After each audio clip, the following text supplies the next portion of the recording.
Olá, meus amigos e minhas amigas. Estamos aqui para informar-lhes a respeito daquilo que de mais relevante, sobretudo para fins de concurso público, aconteceu no segundo semestre do ano 2025 em relação à jurisprudência, particularmente dos tribunais superiores na nossa matéria Direito Tributário.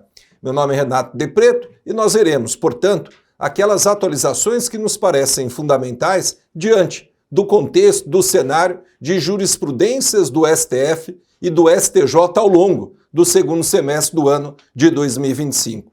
Naturalmente, várias decisões foram proferidas, inclusive no âmbito tributário, nesses tribunais superiores. E como que nós vamos abordar essas questões de atualização à luz da relevância no cenário de concursos públicos? Em primeiro lugar, uma jurisprudência relevantíssima do Supremo Tribunal Federal, no segundo semestre de 2025, abrangeu a questão do IGF, Imposto sobre Grandes Fortunas. O Imposto sobre Grandes Fortunas é imposto de competência federal. Quando nós abrimos a Constituição Federal, no artigo 153, no inciso 7º, aparece, dentre os impostos federais, o IGF, Imposto sobre Grandes Fortunas, nos termos de lei complementar. O que acontece? Nós não temos, até o momento, então desde 1988, desde o nascimento da Constituição vigente, a regulamentação, a implementação do Imposto sobre Grandes Fortunas por intermédio dessa lei complementar. Em face dessa omissão legislativa, houve o ajuizamento de uma ação direta de inconstitucionalidade por omissão. O autor dessa ADO, dessa ação direta de inconstitucionalidade por omissão, arguiu exatamente a inconstitucionalidade diante dessa inércia legislativa na elaboração da lei complementar para a criação e implementação do Imposto sobre Grandes Fortunas. Uma discussão interessante, quando a gente está estudando direito tributário, que é competência tributária, e competência tributária indica criação do tributo. Quem, pela Constituição, tem competência tributária para instituir tributos, no nosso caso, especificamente do IGF, competência tributária federal, compete à União instituir o Imposto sobre Grandes Fortunas. Uma das características da competência tributária, sobretudo à luz do artigo 8º do Código Tributário Nacional, é de que a competência tributária é de exercício facultativo, ou seja, o ente federado que ostenta a competência estabelecida no texto constitucional tem discricionariedade para criar o tributo da sua competência quando melhor lhe aprouver. Vale dizer, diante de um juízo de conveniência e oportunidade. E essa característica atribuída à competência tributária levava a esse tipo de discussão. Mas será que a União, diante da competência para instituir o Imposto sobre Grandes Fortunas, não tendo estabelecido esse tributo até o momento, será que há uma inconstitucionalidade por omissão? E a resposta do Supremo Tribunal Federal foi no sentido positivo. O STF, ele julgou procedente a ação direta de inconstitucionalidade por omissão número 55, declarando essa inércia legislativa, a inércia do Congresso Nacional, incompatível com o texto constitucional. E um ponto interessante, normalmente, quando o Supremo Tribunal Federal ele julga procedente o pedido de ação direta de inconstitucionalidade, ele dá um prazo, normalmente ele estabelece um prazo para que o Poder Legislativo elabore a lei. Vários dispositivos constantes no artigo 7º da Constituição Federal, que envolve direitos sociais dos trabalhadores urbanos e rurais, vários de direitos sociais de tal dispositivo constitucional ainda não foram regulamentados por lei. Várias ações diretas de inconstitucionalidade por omissão foram propostas no Supremo. O Supremo julgou procedentes, tem julgado procedentes essas ações diretas de inconstitucionalidade por omissão diante da inércia do Legislativo Federal quanto ao estabelecimento de leis para implementar tais direitos sociais do artigo 7º. E o que a gente percebe? Supremo Tribunal Federal, nessas ADOs, normalmente estabelece um prazo para que o Congresso Nacional elabore a lei. No entanto, nessa situação do imposto sobre grandes fortunas, envolvendo a ação direta de inconstitucionalidade por omissão 55, o Supremo simplesmente julgou procedente o pedido veiculado em tal ADO e não estabeleceu prazo para o Congresso Nacional elaborar a lei complementar que implementará, que criará o imposto sobre grandes fortunas. Olha na tela comigo. Implementação do imposto sobre grandes fortunas. ADO 55. O Congresso Nacional está em mora na edição da lei complementar que regulamenta o imposto sobre grandes fortunas. Na oportunidade, inclusive do informativo divulgado pelo Supremo, ainda se declarou o seguinte: o IGF, ele tem essa sua missão de parcela do valor arrecadado a título desse imposto ir para o Fundo Constitucional que objetiva combater e erradicar a pobreza. Isso até vem estabelecido no artigo 80, inciso 3º do ADCT.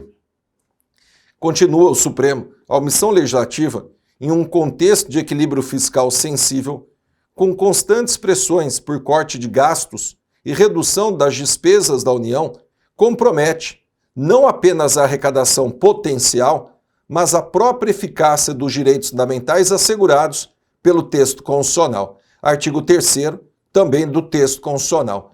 Não é possível, no entanto, estipular um prazo para que o Legislativo elabore a mencionada norma, em especial porque a complexidade do tema demanda intenso debate sobre os reflexos positivos e negativos acerca da instituição do tributo. Julgamento finalizado em 6 de novembro de 2025. Então, o que a gente percebe? Neste julgamento pelo Supremo Tribunal Federal, se reconheceu a mora legislativa, houve essa declaração, mas sem estabelecimento de prazo para que o Congresso elabore a lei faltante para implementar o imposto sobre grandes fortunas, até mesmo diante da complexidade que envolve o tema.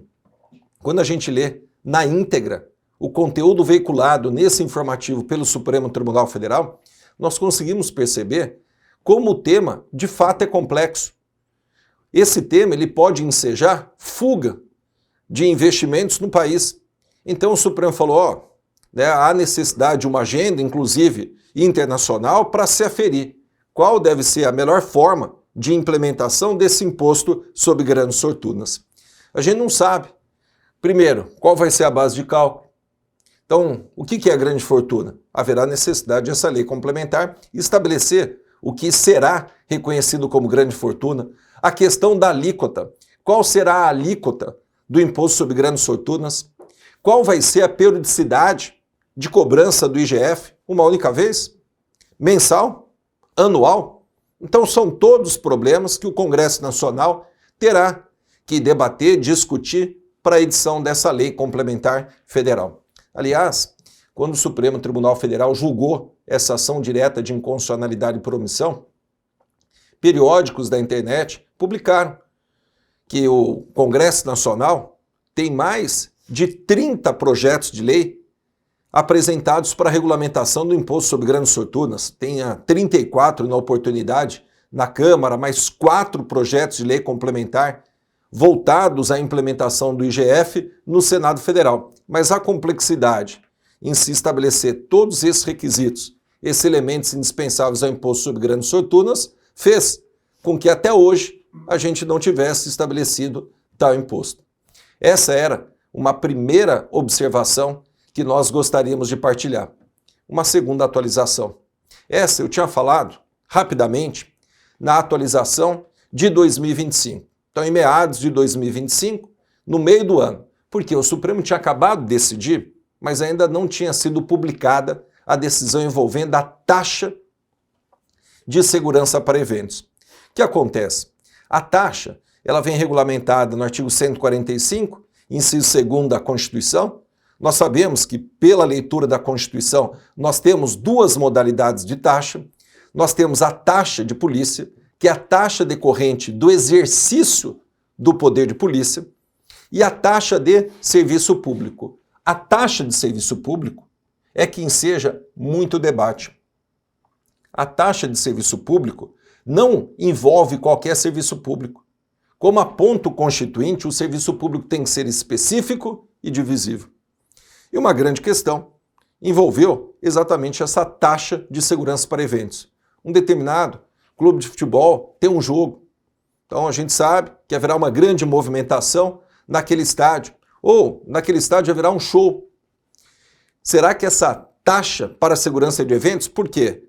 Como envolverá esse show várias pessoas, é indispensável um policiamento, por exemplo, que a polícia militar esteja presente ao redor desse local, desse evento.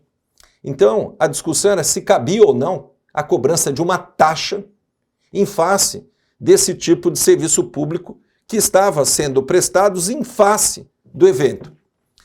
Em 2022, o Supremo Tribunal Federal julgou uma ação direta de inconstitucionalidade na qual se reconheceu a inconstitucionalidade desse tipo de taxa, chamada taxa de segurança para eventos. Em meados, então na metade de 2025, o debate retorna ao Supremo Tribunal Federal e aí que você tem que se atentar, tem que atualizar o seu material. Em que sentido? Você tem que atualizar o seu material no sentido de que é constitucional a taxa de segurança para eventos se houver a cobrança de ingresso. Então, cuidado. Taxa de segurança para eventos, ela tinha sido declarada pelo Supremo Tribunal Federal em 2022 inconstitucional. No final de junho, 30 de junho de 2025, informativo inicial do segundo semestre de 2025, então em agosto de 2025, a gente se deparou com essa jurisprudência do Supremo Tribunal Federal num sentido diferente, quanto à constitucionalidade da taxa de segurança para eventos, desde que exista a cobrança de ingresso. Então você vai aguardar comigo que aparece no vídeo. Tá aí. É constitucional a instituição de taxa por serviços prestados por órgãos de segurança pública relativos à segurança preventiva em eventos esportivos e de lazer com cobrança de ingresso. Notem, segurança preventiva em eventos, por isso taxa de segurança para eventos. Que tipo de evento? Esportivo ou de lazer, por cobrança de ingresso. Então não é qualquer tipo de evento, tem que ser um evento esportivo e de lazer com cobrança de ingresso. E continuou o Supremo Tribunal Federal, bem como a emissão de certidões e atestados, desde que não se destinem à defesa de direitos ou a esclarecimento de interesse pessoal. De fato, porque se houver esse tipo de pedido de emissão de certidão para fins de interesse pessoal, nós temos uma imunidade de taxa, quando a gente lê o artigo 5º 34b do texto constitucional. Se a certidão for, portanto, para fins de interesse pessoal, impossibilidade de cobrança de taxa. Não tem esse escopo. Não é para fins de interesse pessoal. Plena possibilidade da cobrança dessa taxa. Da mesma maneira como nós falamos, possibilidade de cobrança, e está aqui a grande novidade, possibilidade de cobrança da tal taxa para fins de segurança para evento em que há cobrança de ingresso.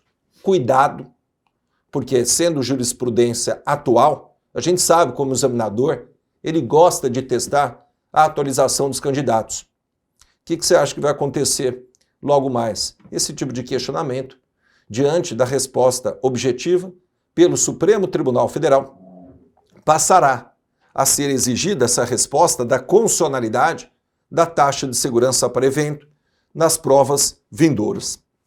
Uma terceira jurisprudência, que também me parece interessantíssima para fins de concurso público.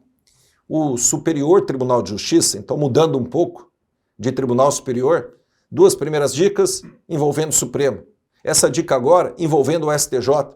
E essa dica, ela tem um conteúdo interdisciplinar. Por quê? A dica abrange julgamento com reflexo, naturalmente, de direito tributário, mas também no âmbito do processo civil.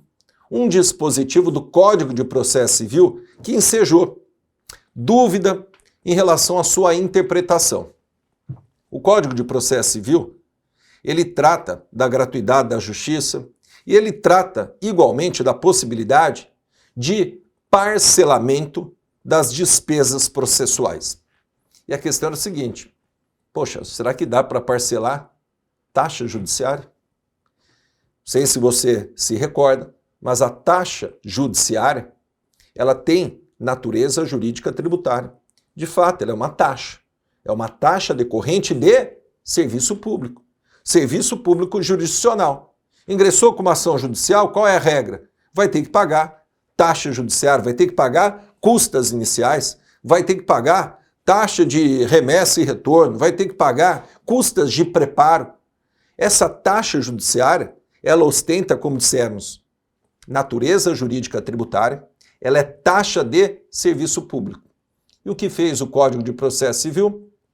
Estabeleceu que, dependendo da situação financeira do autor da ação, da parte, ela pode conquistar o direito ao parcelamento das despesas processuais. Opa, mas espera aí. Parcelamento de taxa judiciária, a taxa é tributo. A taxa num processo judicial que corre na Justiça Estadual, a taxa ostenta natureza jurídica estadual. É uma taxa estadual, uma taxa do Estado. Será que a lei federal poderia conceder parcelamento de taxa judiciária estadual? E o STJ, interpretando tal dispositivo do Código de Processo Civil, declarou que quando o Código, o CPC, ele trata das despesas processuais, a gente deve se recordar que despesa processual corresponde a gênero, com duas espécies. A gente tem a taxa judiciária, que ostenta a natureza jurídica tributária, e nós temos igualmente as custas judiciais. Qual que é a diferença? Da taxa judiciária, a gente tem tributo, tem taxa de serviço público. Nas custas judiciais, as custas judiciais não possuem natureza jurídica tributária, como por exemplo, ali você paga a taxa judiciária a título de custas iniciais por ter distribuído uma ação. Você vai ter que pagar, igualmente, o valor para sair a citação pelo correio. Você paga as despesas postais. Bom, paga a despesa postal, ou se o mandado tiver que ser cumprido pelo oficial de justiça, você vai ter que também pagar o valor pertinente à diligência do oficial de justiça. Essas são custas processuais. Essas são usando a expressão do STJ, a título amplo, as custas também têm natureza de despesa processual. Para despesa processual, sem problema quanto ao parcelamento. A dúvida, novamente, estava na questão da possibilidade ou não de lei federal autorizar parcelamento de taxa estadual. E o que a STJ decidiu? Falou que quando o CPC ele trata das despesas processuais, autoriza o parcelamento das despesas processuais, a autorização engloba também não apenas as custas, como por exemplo diligências de oficial de justiça, que não tem natureza jurídica tributária, essas despesas também compreendem a questão da taxa judiciária. E por quê? Uma questão constitucional. Esse parcelamento, ele deriva do direito fundamental previsto no artigo 5º, inciso 35 da Constituição, qual seja o direito de amplo acesso à justiça. Se não houvesse a possibilidade desse parcelamento, por meio da lei federal, como faz o Código de Processo Civil, nós teríamos uma afronta, uma ofensa a este direito fundamental, cláusula pétrea do amplo acesso à justiça. Então, nesse caminho, o STJ entendeu como plenamente válida, como legítima, a possibilidade de um juiz conceder parcelamento de despesas processuais e despesas processuais, compreendendo não apenas as custas judiciais, mas igualmente a taxa judiciária. Olha comigo na tela. Taxas judiciárias e custas judiciais. Abrangência no conceito de despesas processuais. Parcelamento, possibilidade. O artigo 98, parágrafo 6º do CPC, autoriza o parcelamento das taxas judiciárias e custas judiciais, abrangendo-as no conceito de despesas processuais. Então, na hora da prova, para processo civil, eventualmente pode cair na literalidade o conteúdo do artigo 98, parágrafo 6º do Código de Processo Civil. Mas esse tipo de questionamento pode, igualmente, como chegou no Superior Tribunal de Justiça, ser objeto de questionamento no plano do direito tributário. Será que a lei federal poderia autorizar parcelamento, mesmo de taxa judiciária em processo que corre na Justiça Estadual, de uma taxa estadual? Resposta do STJ, sem problema. Aliás, até no inteiro teor dessa notícia, publicada em informativo do STJ, o Superior Tribunal de Justiça deixou expressa a ideia de que, se o juiz pode mais, ele poderia o menos. Se o juiz pode conceder a gratuidade da justiça, em que não haverá pagamento nenhum a título de taxa, ele poderia o menos. Que é o quê? Conceder o parcelamento. Porque no parcelamento você vai ter simplesmente o diferimento, você vai só protrair o pagamento aqui das despesas processuais, no âmbito, inclusive, da taxa judiciária. Então, cuidado no plano tributário com essa resposta do Superior Tribunal de Justiça. Uma quarta dica, uma quarta atualização, envolvendo da mesma forma taxa. E agora a gente volta para o Supremo Tribunal Federal. A taxa não pode ter a mesma base de cálculo dos impostos. Eu não sei se você se lembra, mas isso que eu acabei de dizer consta como regra explícita no parágrafo 2º do artigo 145 da Constituição Federal. Logo, taxa não pode ter base de cálculo própria de impostos. Pois bem, uma questão que chegou no Supremo Tribunal Federal e que a gente precisa saber agora é se a base de cálculo da taxa pode levar em consideração a atividade exercida pelo contribuinte. Então imagine, uma taxa municipal, essa taxa municipal, ela vai ser cobrada diante da atividade desenvolvida pelo estabelecimento que está sofrendo ali uma fiscalização pelo município. Então você tem um tipo de estabelecimento, um estabelecimento maior, mais complexo, um estabelecimento menor, todos terão que pagar essa taxa municipal diante de uma fiscalização. Mas será que o valor da taxa pode variar em face exatamente da atividade exercida pelo contribuinte? Posso ter a base de cálculo dimensionada com essa atividade? Porque, pela doutrina, e para nós no âmbito do concurso público, a base de cálculo da taxa deve corresponder, na medida do possível, ao custo da atividade estatal. De fato, na taxa, nós temos um tributo em que o que impera, o que qualifica esse tributo é a contraprestação, é a vinculação a uma atuação estatal. Nós pagamos taxa, seja de polícia, seja de serviço público, diante de uma atuação estatal que nos é feita. Então, nesse caminho, a base de cálculo da taxa deve corresponder, na medida do possível, ao custo da atividade estatal. Será, então, que a atividade exercida pelo contribuinte pode ser utilizada como referência para um valor menor ou um valor maior de uma taxa? Resposta do Supremo Tribunal Federal: sim. Olha na tela. Supremo Tribunal Federal, no tema 1035, estabeleceu a seguinte tese: é constitucional considerar o tipo de atividade exercida pelo contribuinte como um dos critérios para a fixação do valor de taxa de fiscalização de estabelecimento.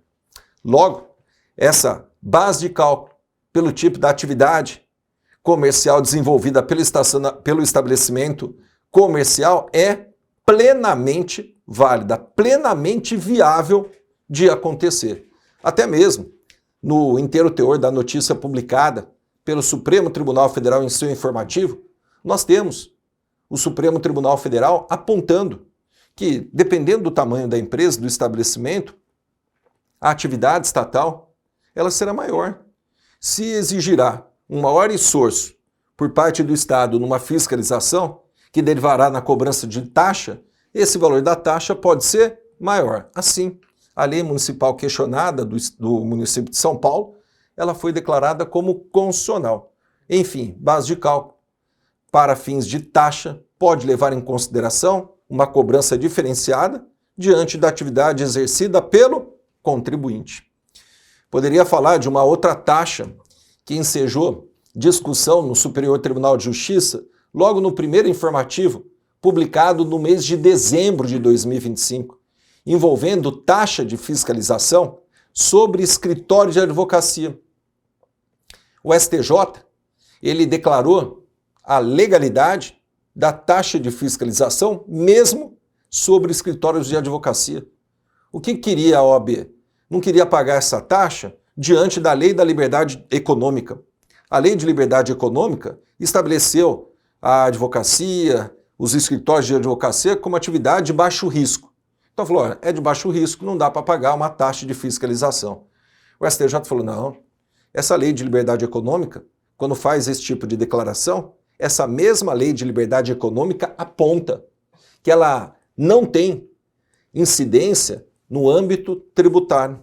Então, ainda que tenha sido catalogada a atividade da advocacia como de baixo risco na Lei da Liberdade Econômica, isso não faz com que a fiscalização municipal desapareça, inclusive sobre esse tipo de estabelecimento.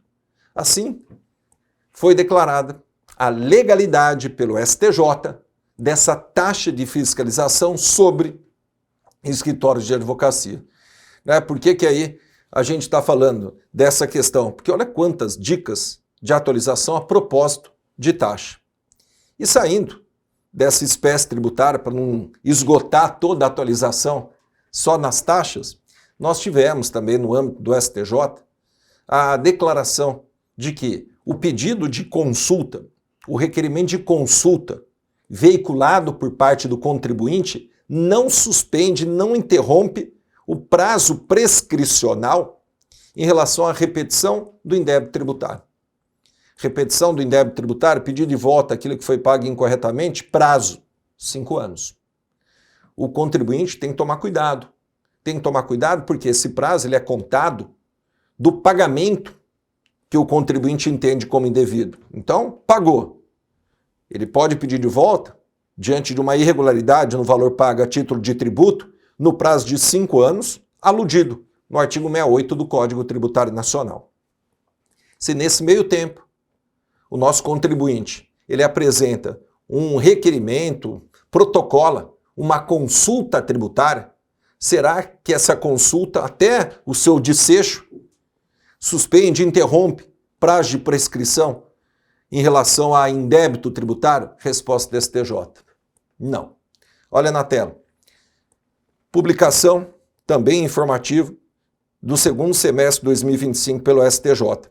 A apresentação na via administrativa de consulta não suspende ou interrompe o prazo prescricional para o contribuinte pleitear restituição do indébito tributário ou compensação tributária.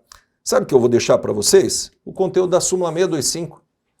O pedido administrativo de compensação ou de restituição, sabe o que você pode fazer? Aproveitando a jurisprudência do STJ, você pode colocar aí também, né? E a consulta no plano administrativo, então compensação ou restituição ou pedido de consulta, nenhum desses pedidos interrompe o prazo prescricional para ação de repetição de indébito tributário de que trata o artigo 68 do Código Tributário Nacional, nem da execução de título judicial contra a Fazenda Pública. Então, leve em consideração também a consulta para fins dessa ideia voltada à inexistência de interrupção ou suspensão no que tange à repetição do indébito tributário. Só colocar a palavrinha consulta no teor da súmula 625 do STJ. E nossa derradeira atualização envolvendo o IPVA. Num contrato de financiamento com cláusula de alienação fiduciária em garantia, o carro é entregue ao consumidor que vai pagar pelo financiamento. O carro financiado está em nome do consumidor, mas o banco ele fica com a propriedade resolúvel. Como assim? Se o cliente deixar de pagar, o banco pode entrar com busca e apreensão e essa propriedade que estava com o consumidor, ela virá para o banco.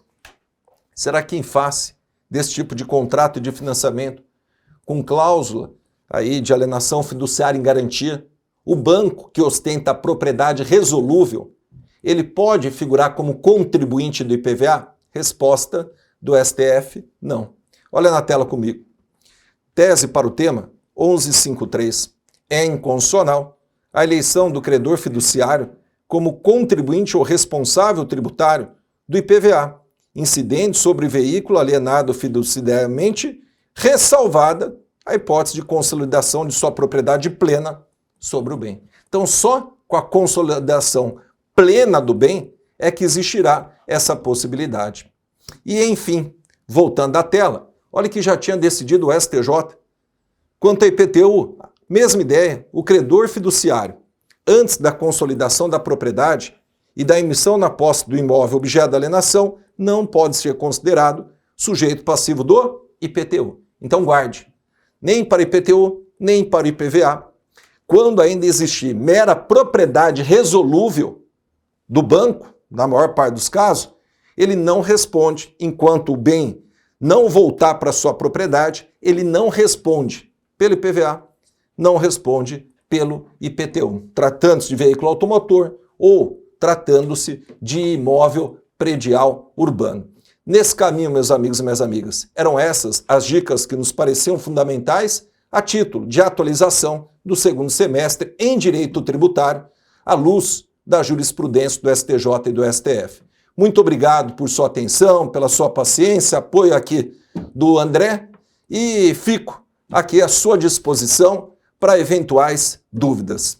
Obrigado.